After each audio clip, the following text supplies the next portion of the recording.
नमस्कार. इथे आपण नवरीचे ब्लाऊज बघणार आहोत. 4 नवरीचे ब्लाऊज बघणार आहोत. तर इथे बघा, हा मेन घागऱ्यावरचा ब्लाऊज आहे. पुढे बघा असा पंचकोनी गळा केलेला आहे आणि मागे सुद्धा पंचकोनीच गळा आहे.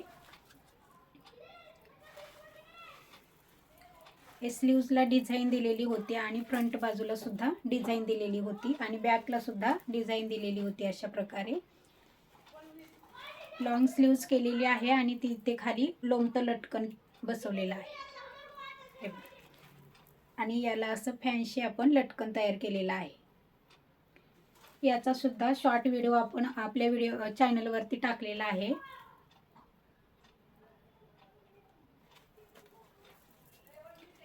त्यानंतर हा दुसरा ब्लाऊज आहे. हे बघा, इथे पण पंचकोनीच गळा टाकलेला आहे. बॅकला सुद्धा पंचकोनीच गळा टाकलेला आहे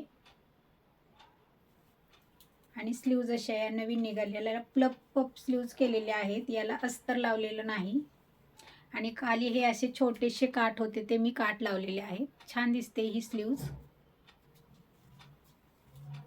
याला असं लटकन बनवलेलं आहे. बॅक हुक आहे. प्रिन्सेस कट विथ कप्स वाला ब्लाऊज आहे.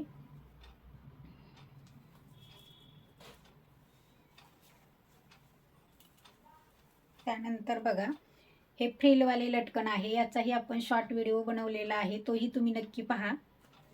रिपल स्लीव्ज आहे ही नवीन निघालेली रिपल स्लीव्ज. याच्यामध्ये आतमध्ये एक स्लीव्ज येते आणि वरून ही रिपल स्लीव्ज येते.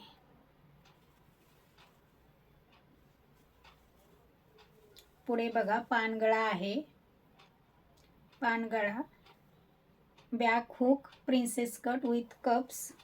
बॅकला मटका गळा टाकलेला आहे. मटका गळा आहे.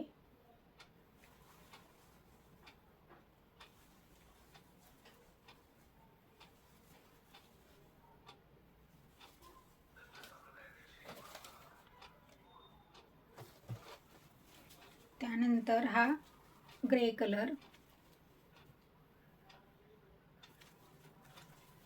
हा सुद्धा पानगळाच आहे. त्यानंतर मागे पंचकोनी गळा आहे. हे बघा, पंचकोनी स्लीव्ज आणि इथे सुद्धा आपण हे फ्रिलवालंच लटकन केलेलं आहे. अशा पद्धतीने इथे आपले 4ही ब्लाऊज तयार आहेत. तुम्हाला नवरीचे ब्लाऊज कसे वाटले मला नक्की कमेंट बॉक्समध्ये सांगा.